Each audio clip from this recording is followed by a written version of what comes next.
It all started on a Tuesday night, a perfectly ordinary, forgettable Tuesday, the kind that had made up the quiet fabric of my life for the last 10 years. I was on the sofa, half watching television, a cup of chamomile tea warming my hands. The house was silent except for the low hum of the refrigerator and the gentle murmur of a home renovation show. It was a comfortable silence, one I had worked hard to cultivate, a silence that meant peace. The show cut to a commercial break. I glanced up, my mind still on whether the couple on screen should choose the granite or quartz countertops. And then I saw him. The commercial was for a place called the Sapphire Shores Resort in Belize. It opened with a sweeping drone shot of a turquoise ocean, white sand beaches, and luxury bungalows with thatched roofs. A happy, vibrant jingle played as a family ran laughing along the shoreline. A father, a mother, and two small children, a boy and a girl. The father lifted the little girl onto his shoulders. Her laughter was bright and clear even over the music. He spun her around, his face tilted up toward the sun. My world stopped. My teacup slipped from my numb fingers, shattering on the hardwood floor. The hot liquid splashed across my feet, but I didn't feel it. I couldn't breathe. I couldn't move. All I could do was stare at the man on the screen. His hair was a little thinner, a little grayer at the temples. There were fine lines around his eyes that hadn't been there before. But it was him. It was the same easy smile that crinkled the corners of his eyes, the same strong set of his jaw, the same man I had identified from a grainy photograph provided by the U.S. Embassy 10 years ago, the same man I had mourned, the same man I had buried in an empty casket because his body was never recovered. My husband, Daniel. He was supposed to be dead. The commercial ended, replaced by a cheerful ad for car insurance. But I was still frozen, my heart hammering against my ribs like a trapped bird. My mind was a vortex of confusion and a cold, creeping dread. It was a mistake. It had to be. Lookalike. A cruel coincidence. People have doppelgangers. I'd read about them. It was a trick of the light, of my memory, of a decade spent grieving a ghost. But as I sat there, surrounded by the shards of my broken teacup and the deafening silence of my peaceful life, a small, cold voice in the back of my mind whispered a truth I wasn't ready to face. It wasn't a mistake. It was him. And my 10 years of peace were over. To understand the depth of that shock, you have to understand the life Daniel and I had built, and the life I had painstakingly rebuilt after him. We met in college. He was brilliant, funny, and ambitious, studying finance with a fire in his eyes that promised he would conquer the world. I was an art history major, quieter and more content with the simple beauty of things. We were opposites, but we fit. He grounded my daydreams and I softened his sharp edges. We married a year after graduation. Our first few years were a whirlwind of building our life together. He started a small investment firm with a partner, and I got a job at a local art gallery. We bought a small starter home with a big oak tree in the front yard. It was a happy time, filled with cheap wine, late-night talks about the future, and the easy comfort of knowing you found your person. Daniel was a good man, or so I believed. He was a loving husband. When he'd come home from work, stressed from the pressures of his growing business, the first thing he would do was find me, wrap his arms around my waist from behind and rest his chin on my shoulder. "Tell me about something beautiful," he'd whisper, and I'd tell him about a painting I'd seen or the way the light hit the leaves on our oak tree, and I would feel the tension slowly leave his body. But his ambition was a double-edged sword. He wanted to provide for us,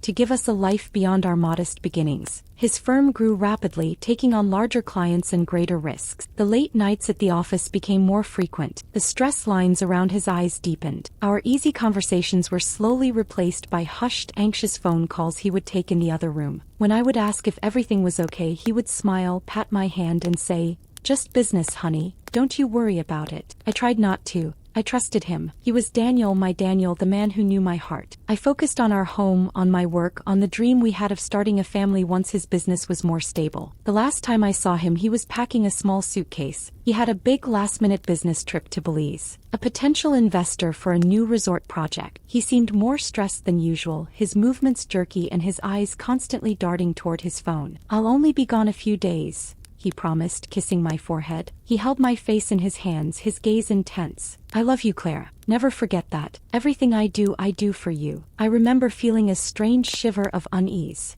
a premonition I couldn't name. I hugged him tightly, breathing in the familiar scent of his cologne and coffee. "I love you too," I said. "Be safe." He smiled, that same easy smile I had just seen on the television. Then he picked up his suitcase and walked out the door. 3 days later, 2 grim-faced officials from the State Department were standing on my doorstep. There had been an accident, they said.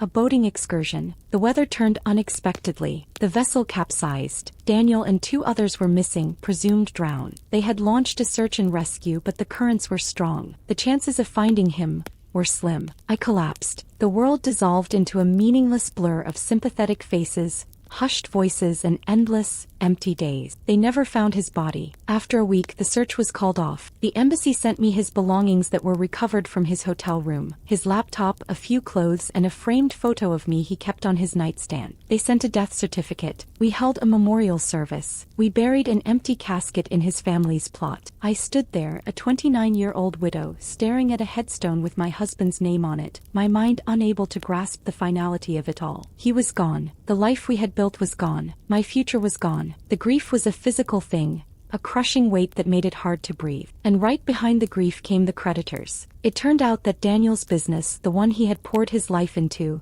was a house of cards. The hushed phone calls, the late nights, the constant stress. It all clicked into place with brutal, devastating clarity. His partner had been cooking the books, making risky, borderline illegal investments that had finally imploded. The firm wasn't just broke.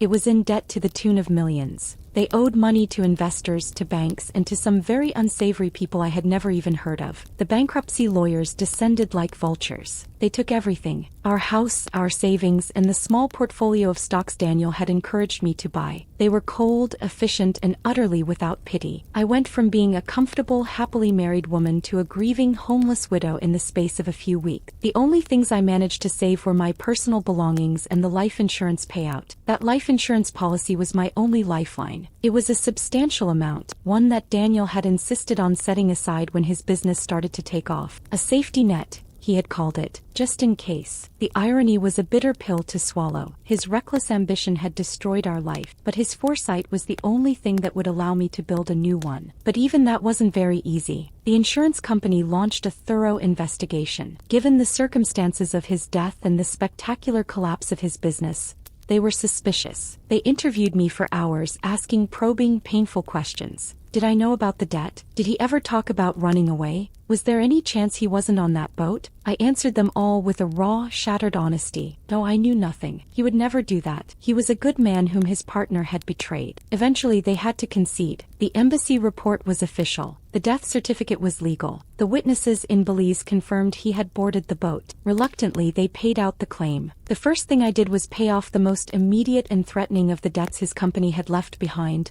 the ones that felt personal and dangerous. It took a significant chunk of the money, but it bought me peace of mind. With what was left, I had to start over. I left the city. There were too many ghosts there, too many memories on every street corner. I moved to a small, quiet town by the coast, a place where no one knew my story. I bought a small cottage, not much bigger than our first home, but it was mine. I got a job teaching art history at the local community college, and I began the slow, arduous process of healing. For the first year, I was a ghost myself, just going through the motions. I would wake up, go to work, come home, and stare at the walls. The silence of the cottage was a constant, screaming reminder of Daniel's absence. I would still catch myself turning to tell him something or waiting to hear his key in the door. Every time, the reality of his death would hit me like a fresh wave of grief. But time, as they say, is a gentle, persistent healer. Slowly, the sharp edges of my pain began to soften. I started making friends. I joined a book club. I started painting again, something I hadn't done since I was in college. I filled my little cottage with color and light. I adopted a stray cat whom I named Oliver,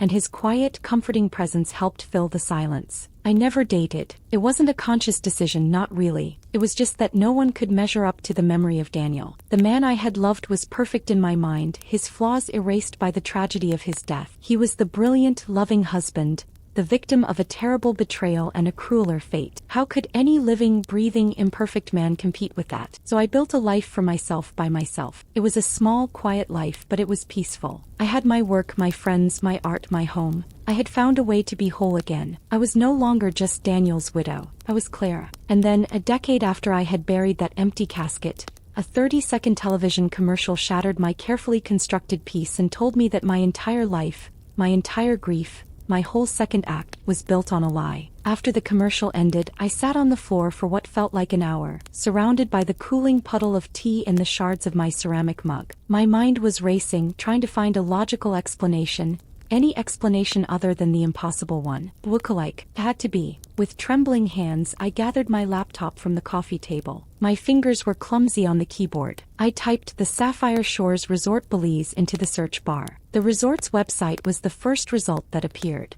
It was slick and professional, filled with glossy photos of pristine beaches and smiling, happy guests. My heart pounded as I clicked through the gallery. I scrolled through dozens of photos, my eyes scanning every face looking for him. Nothing. I went back to the homepage. There was a link to their promotional videos. I clicked it. The first video was the commercial I had just seen. I hesitated, my cursor hovering over the play button. Did I really want to see it again? Did I want to confirm the madness? I took a deep breath and clicked. The video filled the screen. The same music, the same drone shot, the same happy family. I paused the video the moment his face was clearly visible, tilted up towards the sun, laughing as the little girl sat on his shoulders. I zoomed in. My breath hitched in my throat. It wasn't just a resemblance. It was him.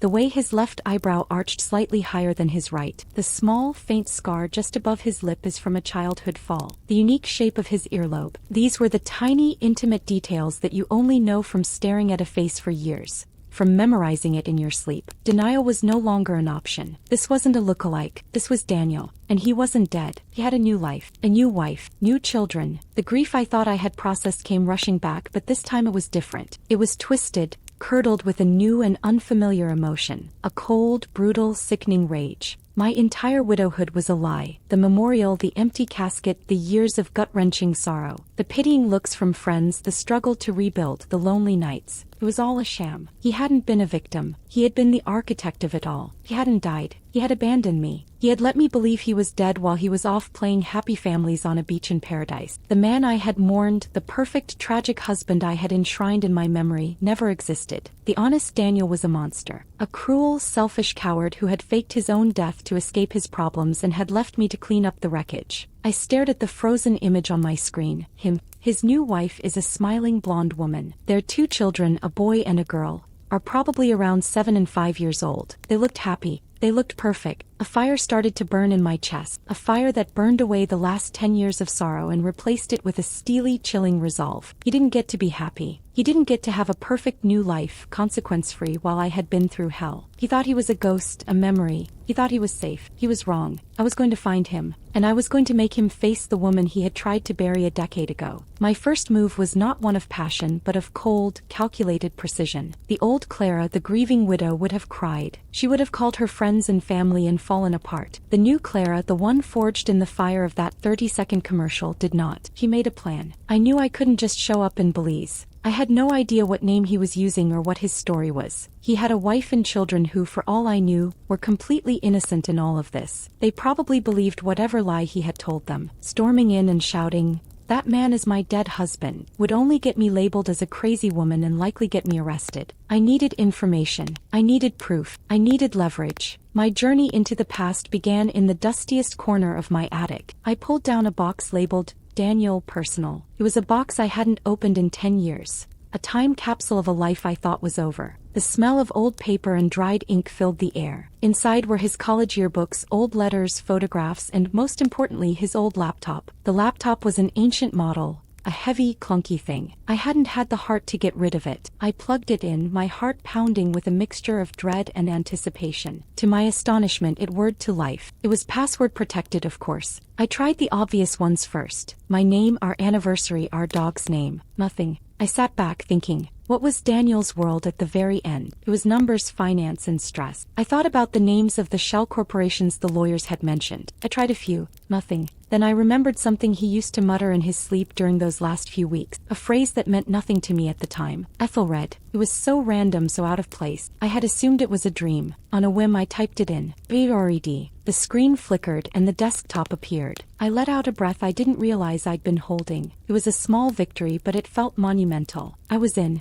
The laptop was a digital graveyard. The desktop was cluttered with spreadsheets and market analysis reports. Most of it was incomprehensible to me. I started by opening his email account. It was still logged in. I scrolled back to the weeks leading up to his death. It was a painful read, a real-time account of his desperation. There were dozens of emails from his partner, each more frantic than the last. There were threatening letters from lenders. It It was a digital paper trail of a man drowning in failure. But I wasn't looking for evidence of his failure. I was looking for evidence of his escape. I searched his sent folder, his trash, and his draft. Nothing. He had been careful. Too careful. Then I had an idea. I went into the browser history. He had cleared most of it but not all of it. Tucked away among a long list of financial news sites were a few searches that made my blood run cold. How to obtain a fake passport. Countries with no extradition treaty with the US. Belize permanent residency requirement. Buy new identity online. It was all there. A meticulous step-by-step plan for disappearing. He hadn't been betrayed by his partner, not entirely. He had been a willing participant right up until the end. And when the ship started sinking, he had planned to get the only lifeboat. My hands were shaking as I kept digging. I opened his personal folders. There was one labeled contingency. It was password protected too. I tried Ethelred again. It opened. Inside were 3 files. The first was a scan of a passport. The name on it was not Daniel Peterson. It was Michael Shaw. The photo was of Daniel, but he looked different. He was clean-shaven, his hair was cut short, and he wore glasses. It was a subtle but effective disguise. The second file was a series of wire transfer confirmations. Over the 6 months before he disappeared, he had been siphoning money from his business accounts. Not a huge amount at any one time, but small, untraceable transfers. They all transferred funds to an offshore account in the Cayman Islands,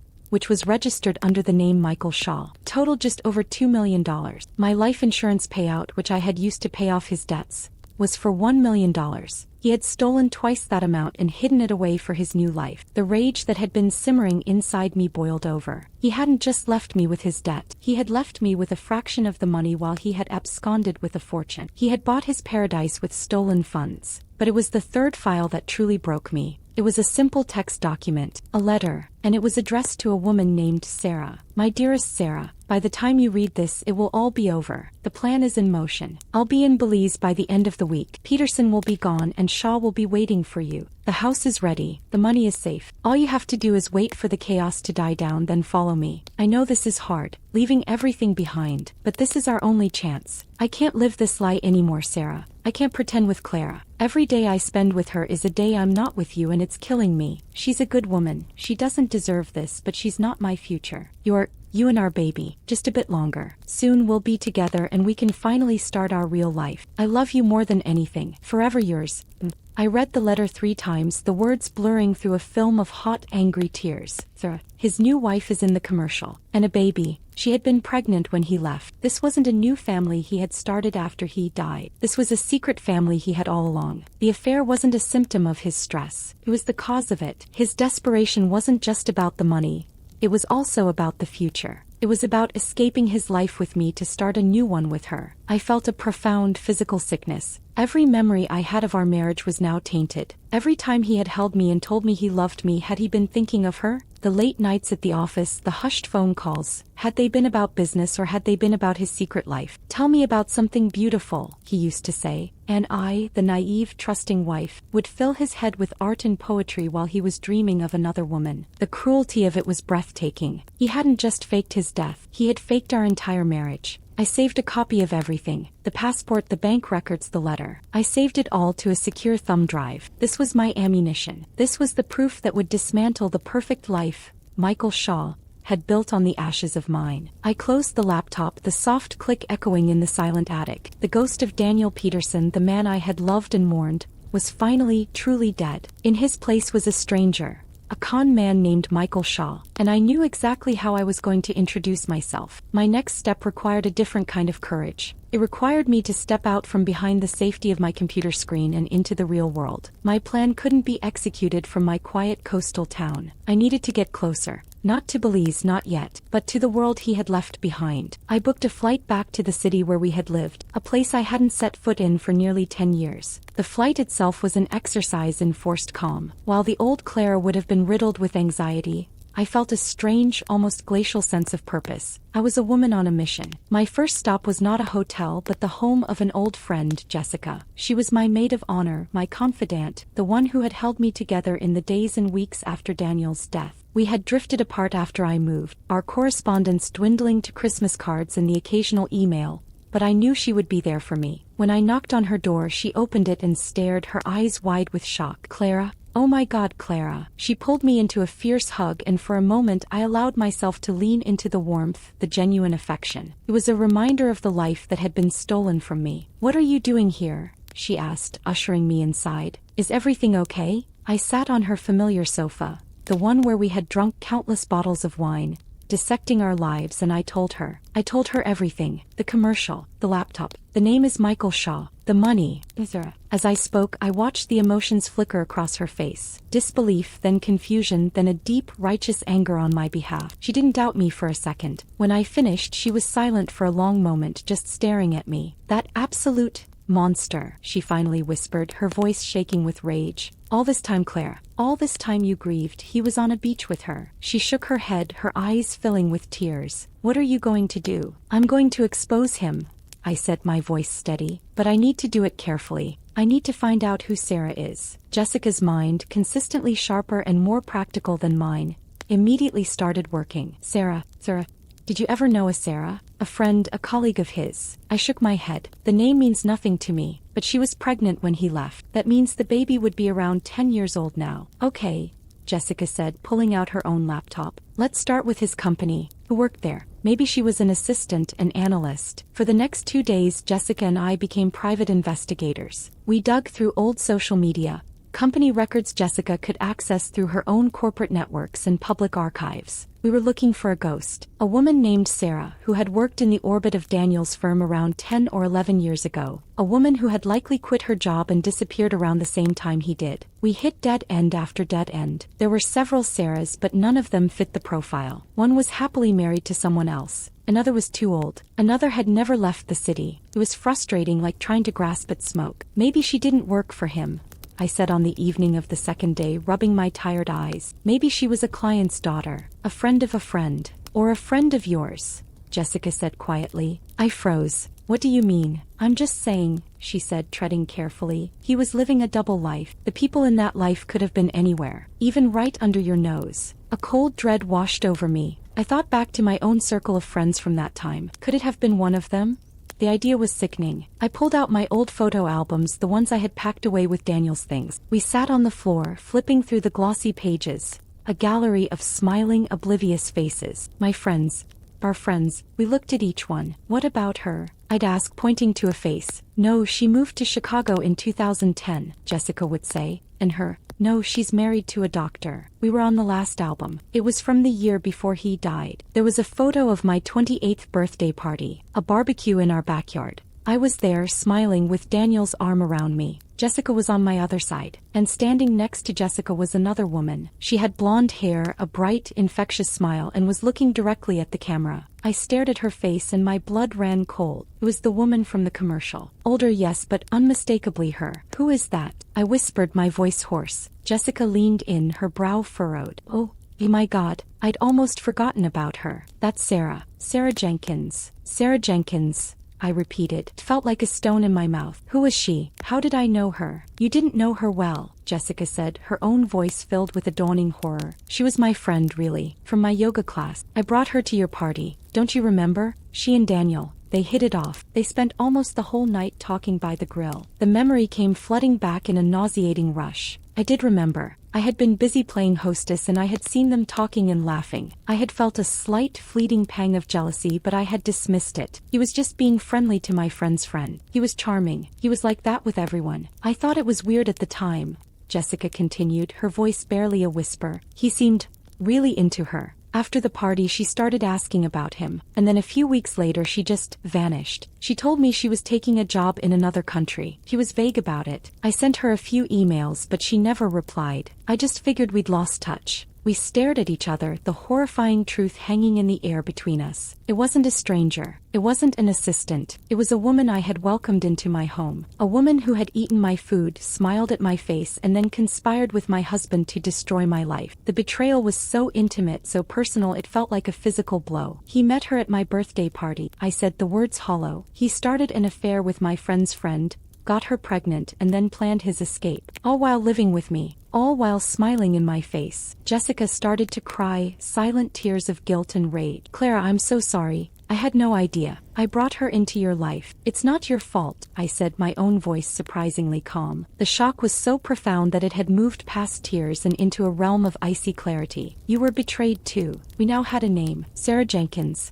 The final piece of the puzzle fell into place that night. Using her full name, we found an old public profile on a networking site. Her work history listed her as a freelance marketing consultant. Her specialty: luxury resort and tourism development, the Sapphire Shores Resort, the project Daniel had been working on when he died. It wasn't his project, it was hers, or theirs. He hadn't flown to Belize to meet an investor. He had flown there to meet his mistress and start their new life. I now had everything I needed: the who, the what, the where, the when, and the how. The entire sordid, decade-long conspiracy was laid bare. My hands were steady as I picked up my phone. I wasn't calling a lawyer. I wasn't calling the police. Not yet. I was calling a travel agent. Good evening, I said, my voice crisp and clear. I'd like to book a first-class ticket to Belize City. One way. The flight to Belize was the most extended 8 hours of my life. I didn't watch a movie. I didn't read a book. I sat in my comfortable first-class seat, a glass of untouched champagne sweating on the tray table beside me, and I stared out the window at the endless expanse of clouds. My mind was a machine running through the plan over and over again, searching for flaws, preparing for contingencies. There was no room for emotion. Emotion was a liability. Upon landing in Belize City, the humid, tropical air hit me like a physical wall. It was the same air Daniel, or Michael, had breathed when he arrived to begin his new life. The thought sent a shiver down my spine, a mixture of revulsion and grim determination. I hired a private car and driver, a discreet local man named Mateo, and gave him the address for the Sapphire Shores Resort. It is a beautiful place, ma'am, he said, his eyes meeting mine in the rearview mirror. Very exclusive, very private. I'm sure it is, I replied, my voice flat. The drive took over an hour, moving from the bustling city to a winding coastal road lined with lush green jungle. As we got closer, my heart began to pound, a slow, heavy drumbeat against my ribs. This was it. The final act was about to begin. We didn't go to the main entrance of the resort. I had studied the satellite maps for days. The resort was built on a peninsula with luxury bungalows and main facilities on one side, and a series of private, multi-million-dollar residential villas on the other. These were not for guests. They were for owners and long-term residents. I was willing to bet everything I had that Michael Shaw lived in one of those villas. I had Mateo drop me off at a small public beach about half a mile down the coast. From there I walked. The sun was hot on my back and the sand was soft under my feet. I felt like a soldier on a reconnaissance mission. As I rounded a rocky outcropping, the villas came into view. They were magnificent structures of glass, stone, and dark wood, each with its own private infinity pool and manicured garden, nestled into the hillside overlooking the sea. It was a paradise built on lies. I found a spot behind a thicket of palm trees, a perfect vantage point that overlooked 3 of the villas, and then I waited. I had a pair of powerful binoculars, a bottle of water, and a patience forged by a decade of grief. For hours there was nothing. The villas were quiet still. I watched the sun crawl across the sky. I watched the tide come in. I was just about to give up for the day when I saw movement at the largest of the 3 villas, the one perched at the very top of the hill. A woman came out onto the patio. She was blonde, fit, and wearing a white sundress. Even from this distance I knew it was Sarah Jenkins. She was followed by 2 children, a boy and a girl, who ran laughing towards the pool. The boy was older, perhaps 10, while the girl was a few years younger. They were the children from the commercial. And then a man came out of the house. He was carrying a tray with glasses of what appeared to be lemonade. He set it down on a table, ruffled the boy's hair, and then walked over to Sarah. He wrapped his arms around her from behind, resting his chin on her shoulder. It was the same gesture he had used with me 1,000 times. The same intimate, proprietary embrace. My hands tightened on the binoculars, my knuckles turning white. I watched as he kissed her neck. I watched as she leaned back into him, her head resting against his chest. They looked happy, content, the perfect family in their ideal home. The sight didn't break me. It hardened me. It erased the last lingering whisper of doubt or sentimentality. This was not a man who had made a mistake. This was a man who was living his dream. A dream he had built by shattering mine. I watched them for another hour as they swam, laughed, and lived their perfect life. I catalogued every detail: the layout of their property, the make and model of the car in their driveway, the way the children called him Papa. As the sun began to set, casting a golden glow over the entire scene, I packed up my things and walked back to the road to meet Mateo. I had seen what I needed to see. I had confirmed his identity, his location, and his life. The reconnaissance phase was over. Now it was time to make contact. Back in my hotel room in the city, I composed the email. It was not an emotional tirade. It was a surgical strike. The recipient was not Michael Shaw. I found the resort's staff directory online and located the email address for the resort's co-founder and chief financial officer, M. Shaw. The subject line was simple: Ethelred. The body of the email was even simpler. It was a single image. It was the scan of his fake passport, the one with his face and the name, Michael Shaw. I attached the image, my finger hovering over the send button. This was the point of no return. The moment I sent this, my ghost would become his reality. He would know that his past had caught up with him. The piece of his paradise was about to be shattered, just as mine had been. I thought of his face, laughing in the sun with his daughter on his shoulders. I thought of his hand on Sarah's waist. I thought of the empty casket and the 10 years of stolen time. I clicked send. Then I closed my laptop, walked over to the window and looked out at the city lights. I felt no triumph, no satisfaction, just a profound, chilling emptiness. The first stone had been thrown. Now all I could do was wait for the ripples. The response came sooner than I expected. Less than an hour later, my phone buzzed with an incoming email notification. It was from an anonymous, encrypted email address. There was no subject. The message was one line: "Who are you and what do you want?" I allowed myself a small, bitter smile. He was scared. Good. I replied from my own anonymous account. "You know who I am, Daniel. I'm your widow. And what I want is for you to come back from the dead." I included a time and a place, a small, discreet cafe in the old quarter of Belize City, the following day at noon. And I added one final line: "Come alone. If I see anyone who looks like security,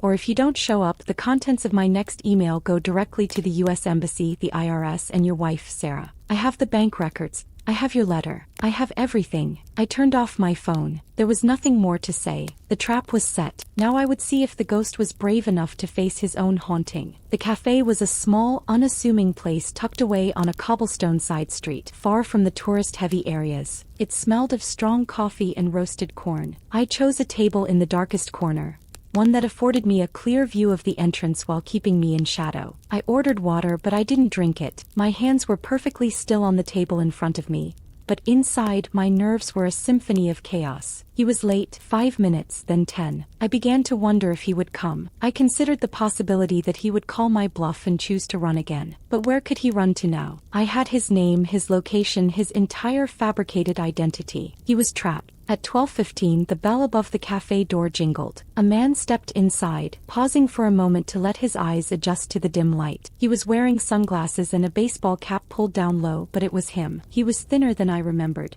his face etched with a tension that hadn't been there on the resort's patio. The easy confidence was gone, replaced by the furtive, hunted look of a man whose carefully constructed world was crumbling. His eyes scanned the cafe and then they found me. For a long second we just stared at each other across the room. I saw a flicker of something in his expression: shock, recognition, maybe even a sliver of fear. He looked older and smaller. The titan from my memories, the monster from my anger, was just a man, a tired, scared man in a baseball cap. Slowly, he walked to my table and slid into the chair opposite me. He took off his sunglasses and I was looking into the eyes of my dead husband. They were the same hazel eyes, but the light in them had gone out. "Clara," he breathed, his voice a hoarse, rusty sound.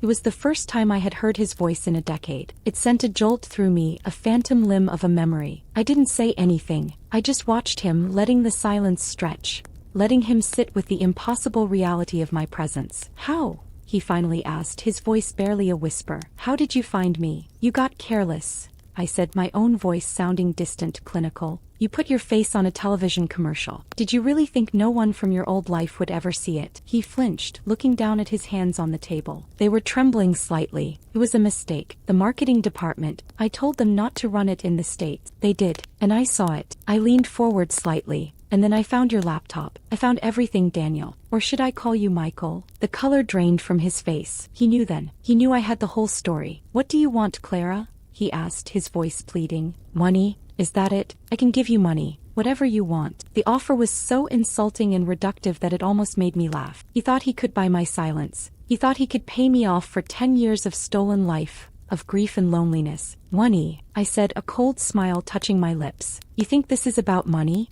You left me with millions in debt. You let me sell my home, our home, to pay off the sharks you owed. All while you were sunning yourself on a beach with 2 million stolen dollars. Oh, Daniel, this isn't about money. Then what? He asked, his desperation growing. What do you want from me? I looked him straight in the eye. I want you to tell me why. He looked confused. Why what? Why you did it, I said, my voice low and intense. Not the disappearing act. I know why you did that. The business was failing, you were in over your head. I'm talking about us. Why did you do it to me? I was your wife. I loved you. I would have stood by you through anything. Bankruptcy, debt, failure. We could have faced it together. Why did you have to destroy me to save yourself? He looked away, unable to meet my gaze. He stared out the window at the bright, sunny street that was so at odds with the darkness between us. I was a coward, he said softly. You're right. You would have stood by me, and I couldn't bear it. You couldn't bear my support? I asked, incredulous. I couldn't bear your disappointment, he corrected, his voice cracking. I couldn't stand the thought of you looking at me, the man who was supposed to conquer the world, as a failure. The man who had lost everything. Your pity would have been worse than any creditor's threat. He finally looked back at me, his eyes shining with unshed tears. And then there was Sarah. Yes, I said, my voice hardening at her name. Let's talk about Sarah. And your son. The one she was pregnant with when you left. He flinched as if I had struck him. I loved her, Clara. I'm not going to lie to you, not anymore. I loved you both. It was a mess. I was being torn in two. She wanted me to leave you. I couldn't bring myself to do it, to face the fallout, the divorce, the scandal. I was trapped. And the business failing. It felt like a way out, a chance to wipe the slate clean, to start over, to be the man I wanted to be with her, without having to be the man who had failed with you. His confession was so selfish, so steeped in his own self-pity. It was nauseating. He had painted himself as the victim of his own circumstances.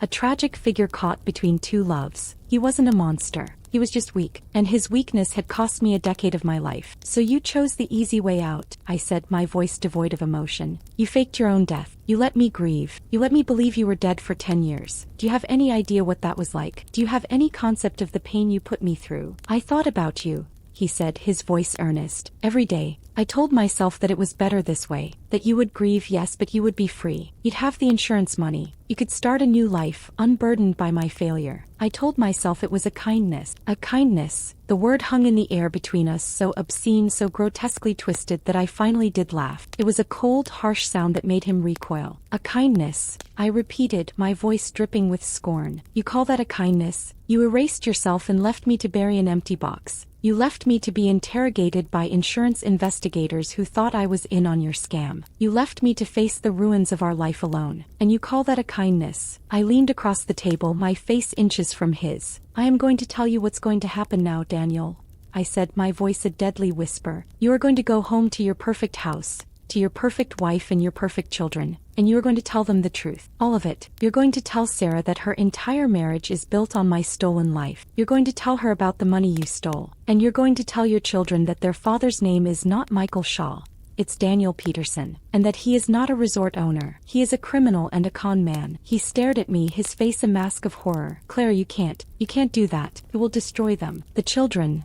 They're innocent. So was I countered, my voice like ice. You have 24 hours. If I don't hear from you, if I don't get confirmation that you have told them, then I will do it myself. And I won't be nearly as gentle as you would be. The evidence I have is already packaged and ready to go. To your wife. To the resort's board of directors. To the U.S. government. Your paradise will become a prison, Daniel. I promise you that. I stood up, my chair scraping against the stone floor. I looked down at the broken man in the chair. The ghost who had haunted me for so long. He looked pathetic. You had a choice 10 years ago, I said, my voice final. You could have been a man and faced your consequences. You chose to be a coward. Now you get to face them after all. The only difference is, this time, I'm the one holding all the cards. I turned and walked out of the cafe, leaving him alone in the shadows. I didn't look back. The air outside felt clean, fresh. For the first time in a decade, I felt like I could finally breathe. The following 24 hours were the most agonizing weight of my life. I stayed in my hotel room, a prisoner of my own ultimatum. I paced the floor. I stared at the silent phone. Every possible scenario ran through my head. Would he do it? Would he try to run? Would he call my bluff? Was I prepared for the fallout if he did? I had acted with such certainty in the cafe. But alone in my room, the weight of my actions began to settle on me. I thought of the children. His son was the same age I had imagined my own son would be. His daughter was laughing on his shoulders. They were innocent. My quest for justice and truth was about to shatter their world. Was it right? I thought of Sarah. She was not entirely innocent. She had been a willing participant in the affair. But did she know the extent of his deceit? Did she know he had faked his own death? Did she know he had left a grieving wife behind? Or had he fed her a different lie? A story of an amicable separation, a quiet divorce? The letter I found suggested she was in on the plan, but it was vague. Either way, her life was about to be upended. This was no longer just about me and Daniel. My actions would create a ripple effect of pain that would touch everyone in his new life. For a moment I wavered. Maybe I should take the money he offered and disappear. Let him live his lie. What good would come from destroying so many lives? But then I thought of the empty casket. I thought of my own name, Clara Peterson, spoken with pity for a decade. I thought of the woman I had become, the strong, independent person who had risen from the ashes of the life he had burned down. To walk away now would be a betrayal of her. It would be an admission that his comfort was more important than my truth. And I couldn't do that. Justice had a price. And this time he was the one who would have to pay it. The call came at 11 o'clock the next morning, just an hour before my deadline. It was from an unknown number. I answered, my heart pounding. Hello. It was him. His voice was ragged, broken. I did it, he said, his voice thick with emotion. I told her. I told them everything. I was silent, waiting. It was even worse than you can imagine, he continued, his voice cracking. Sarah. She didn't know the whole story. She didn't know I had faked my death. I told her I was divorced, that you and I had separated quietly. I told her the move to Belize was about escaping the business collapse, not about faking my own funeral. A small, bitter part of me felt a flicker of vindication. So Sarah wasn't a complete monster. She was just another woman he had lied to. She's leaving me, he said, his voice hollow. She's taking the children. She looked at me like I was a stranger, a monster. Which I guess I am. He took a shaky breath. The board of directors is calling an emergency meeting. I sent them my resignation this morning. It's over, Claire. Everything. It's all gone. I listened to the destruction in his voice. The complete and utter collapse of the world he had so carefully built. I expected to feel a sense of triumph, of victory, but I didn't. I just felt tired, a profound bone-weary exhaustion. The war was over and I was the victor.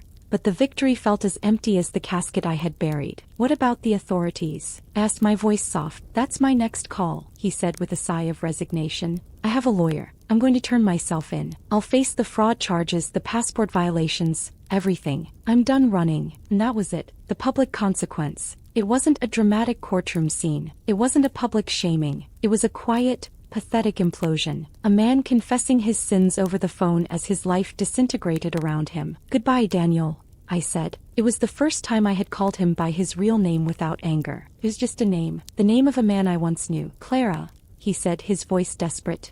I am so sorry. I know, I said, and I hung up the phone. I left Belize that afternoon. As the plane took off, I looked down at the turquoise water and the lush green coastline. It was a beautiful place, a paradise. But for me it would always be a graveyard, the place where I had finally buried the ghost of my husband for good. The weeks that followed were a blur of news reports and legal proceedings. The story of the resurrected financier was a media sensation for a while. They called him the Belize Ghost. There were articles detailing his elaborate deception, his stolen fortune, his secret family. Dozens of reporters contacted me, but I refused to speak to any of them. This was my story, not theirs. I had achieved my justice in private. I didn't need a public circus. Daniel, true to his word, turned himself in. He pleaded guilty to multiple counts of wire fraud, passport fraud, and identity theft. Given his cooperation and the passage of a decade, he received a surprisingly lenient sentence, 5 years in a federal prison. The $2 million he had stolen were seized and used to pay back some of the investors he had defrauded. Sarah and the children disappeared from public view. I heard through the grapevine that she had moved back to the States to be with her family, had changed her name, and was trying to build a new, quiet life for herself and her children. I felt a strange pang of sympathy for her. She was a victim too in her own way. She had fallen in love with a lie, and the truth had cost her everything. Me. I went back to my little cottage by the sea. I went back to my job, my friends, and my cat Oliver. On the surface nothing had changed, but inside everything was different. The first few months were strange. I felt adrift. For 10 years, my life had been defined by Daniel's absence, and for the past few weeks, it had been described by his reappearance. Now he was just gone again. Not dead but incarcerated. A problem that had been dealt with. The driving purpose that had consumed me, the quest for truth and justice, was over. And in its place there was a quiet, unnerving emptiness. Who was I now? I was not a grieving widow. I was not an avenging angel. I was just Clara, and I had to figure out what that meant. The healing this time was different. It wasn't about processing grief. It was about processing betrayal on a scale I had never imagined. It was about untangling 10 years of lies. It was about re-examining every memory of my marriage, sorting the real from the fake. It was painful, painstaking work. I started painting again, but my subjects had changed. I no longer painted serene landscapes. I painted abstracts, full of angry slashes of red and black, chaotic swirls of confused blues and greens. I poured all the rage, the confusion, and the pain onto the canvas, and slowly, as the canvases piled up, the colors began to soften. The anger started to fade, giving way to a quieter feeling, acceptance. One day, about a year after my trip to Belize, I was walking on the beach. The sun was setting, painting the sky in hues of orange and pink. I thought about Daniel sitting in a prison cell somewhere. I thought about Sarah starting over with her children. I thought about myself and the long, strange journey I had been on. And for the first time I didn't feel anger. I didn't feel sadness. I didn't even feel pity. I just felt free. I was free from the ghost of the perfect husband. I was free from the weight of a decade of lies. I was free from the anger that had consumed me. I had faced the monster from my past, and I had won not by destroying him but by forcing him to face the truth. And in doing so I had finally, truly set myself free. I realized then that Daniel Peterson did not define my life. His story was a chapter in my book.